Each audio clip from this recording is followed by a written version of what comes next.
Bonjour chers frères et sœurs en Christ, que la grâce, la paix et la miséricorde de notre Seigneur Jésus-Christ vous soit abondamment multiplié. Shalom et bienvenue dans cette nouvelle vidéo de 7 minutes de pain quotidien du 3 février 2026.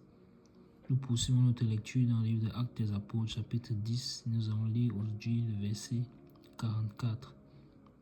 Nous avons vu dans la vidéo précédente que l'apôtre Pierre, se trouvant dans la maison de Corneille, a encore une fois de plus, pendant qu'il est en train d'évangéliser, pendant qu'il est en train de présenter Christ dans cette maison où il a été invité et conduit par le Saint-Esprit, il leur a présenté les Écritures, leur faisant savoir que tous les prophètes ont rendu le témoignage selon lequel quiconque croit au Seigneur Jésus reçoit par son nom le pardon de ses péchés. Ça, c'est ce que l'apôtre Pierre a dit à son auditoire. Corneille, constitué de Corneille, les membres de sa famille et ses amis intimes.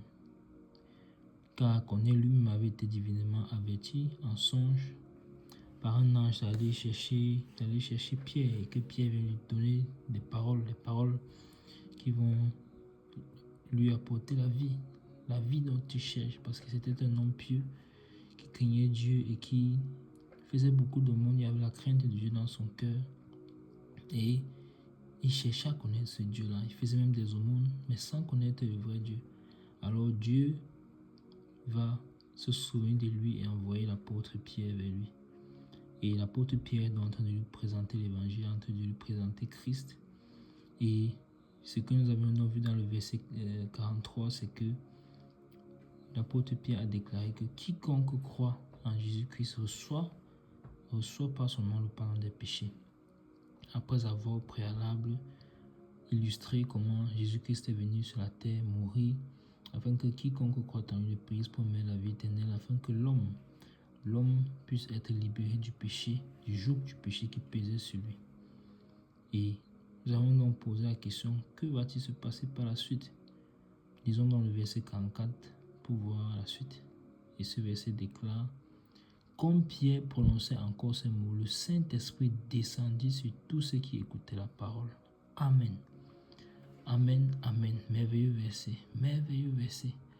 Comme Pierre prononçait encore ces mots, le Saint-Esprit descendit sur tous ceux qui écoutaient la parole. Ça, c'est magnifique, magnifique, magnifique. N'est-ce pas ce que je vous disais? Quand le cœur est disposé à recevoir le Seigneur, alors il n'y a plus aucun obstacle. Alors le voile est déchiré, l'accès au Père est fait. Si le Saint-Esprit descend sur Corneille et ceux qui sont dans sa maison en train d'écouter l'apôtre Pierre parler, c'est parce que leurs cœurs sont disposés. Corneille qui a invité ses amis intimes et sa famille, il ne les a pas invités sans leur donner la raison pour laquelle il les invite. Quand on invite des personnes à la maison, chez soi, il y a bien un but, surtout que là, c'est non seulement sa famille, mais également ses amis intimes. Il a pris le temps de leur expliquer la vision qu'il a eue. Il a pris le temps de leur expliquer que quelque chose de surnaturel s'est produit dans sa vie. Il a rencontré un ange. Il a pris le temps de leur raconter comment est-ce qu'il a reçu ces instructions-là. Et il est allé chercher des personnes, un homme sage. Il est allé chercher des personnes, ses amis intimes, pour que lui seul ne profite pas, ne participe pas à cette grâce-là tout seul. Alors, si je suis en train de te donner ce message et te dire que si tu n'as pas encore donné ta vie au Seigneur, ne tarde plus, c'est parce que je ne veux pas profiter seul de la grâce que Christ a accordée. Je veux que toi aussi tu viennes goûter à cette vie, que tu viennes goûter à la vie de Christ, tu viennes goûter à l'œuvre que Christ a faite à quoi. Tu viennes goûter comment est-ce que le Seigneur Jésus-Christ est bon. Alors, si tu n'as pas encore donné ta vie au Seigneur, ne tarde plus, fais-le. Fais comme ces personnes qui avaient le cœur disposé à entendre ces paroles qui procurent la vie à l'être intérieur. Et à cause de cela, qu'est-ce qui s'est passé? Le Saint-Esprit est descendu sur eux. Et c'est pourquoi je dis toujours que quand le cœur, parce qu'on croit c'est pas la foi. C'est pas la foi que tout se passe. Quand notre cœur se convertit au Seigneur, quand notre cœur croit, quand nous croyons pleinement, alors il n'y a plus rien qui entrave au chemin de l'Esprit de Dieu.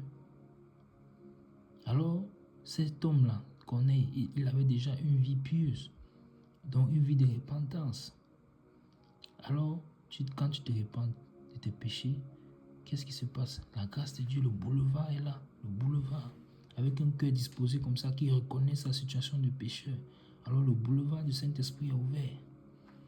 Alors le Seigneur te fait grâce. Il est en train de faire grâce de son esprit à ces personnes qui sont en train d'écouter ces paroles qui sortent de la bouche de l'apôtre Pierre. Souvenons-nous que ce sont des païens. Ça veut dire que ce sont des non-juifs. Voici les tout premiers non-juifs après la Pentecôte qui ont reçu le Saint-Esprit. Merveilleux. D'ailleurs, les premiers juifs, les premiers non-juifs en général qui ont reçu le Saint-Esprit, les premiers païens à avoir reçu le Saint-Esprit. Pourquoi tout ça? À cause de la piété d'un homme, Corneille.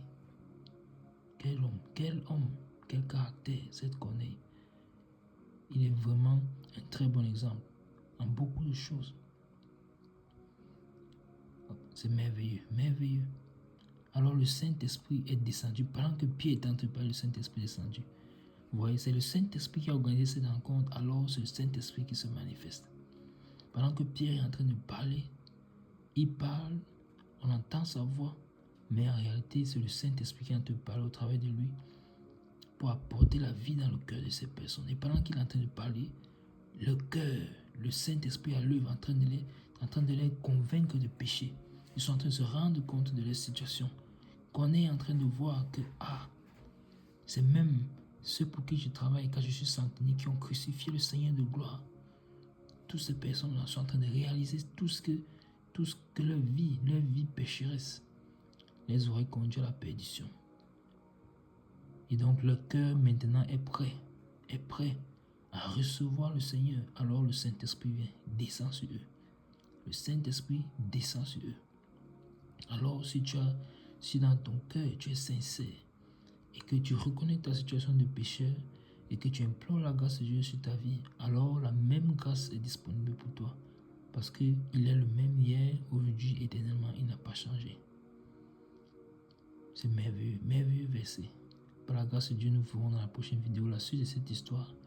Ça nous rend encore davantage enthousiastes de savoir quelle sera la suite.